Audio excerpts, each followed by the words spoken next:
2023 সালের 7 অক্টোবর হামাসের নজিরবিহীন হামলার পর কেঁপে উঠেছিল ইসরায়েলের গোয়েন্দা মহল। গোয়েন্দা ব্যর্থতার সেই অভিজ্ঞতা এখন বড় এক শিক্ষা হয়ে উঠেছে ইসরায়েলি সামরিক বাহিনী আইডিএফের জন্য।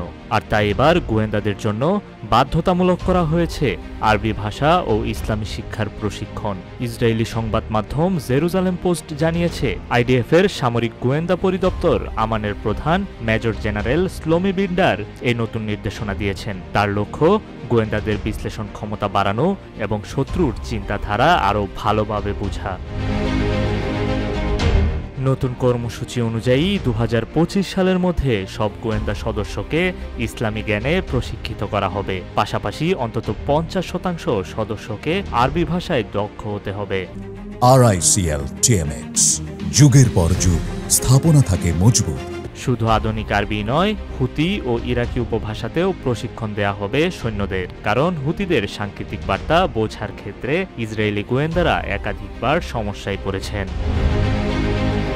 প্রতিবেদনে আরও বলা হয়, ইয়েমেন ও আশেপাশের কিছু অঞ্চলে প্রচলিত কাত নামের এক ধরনের চর্বণযোগ্য হালকা মাদকের প্রভাবে কথাবার্তার উচ্চারণ অস্পষ্ট হয়, যার ফলে কথোপকথন বিশ্লেষণ করাও কঠিন হয়ে পড়ে। আইডিএফের এক জ্যেষ্ঠ কর্মকর্তা সংবাদ মাধ্যমকে জানান, আমরা আগে ভাষা, সংস্কৃতি আর ধর্মকে খুব একটা গুরুত্ব দেইনি, কিন্তু এখন সময় এসেছে এই ঘাটতি কাটিয়ে ওঠার।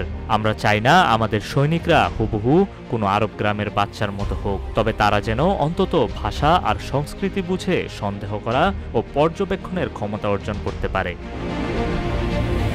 এই লক্ষ্য বাস্তবায়নে আইডিএফের ভেতরে নতুন একটি শিক্ষা বিভাগ চালু করা হচ্ছে। এর পাশাপাশি তেলেম নামের যে আরবি ও মধ্যপ্রাচ্য স্টাডিজ বিভাগ বাজেট সংকটে বন্ধ হয়ে গিয়েছিল, সেটিও আবার চালু করার উদ্যোগ নেওয়া হয়েছে।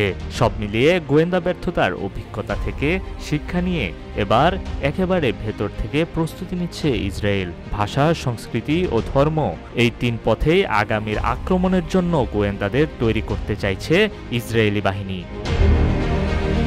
নিউজ ডেস্ক, রূপালী বাংলাদেশ।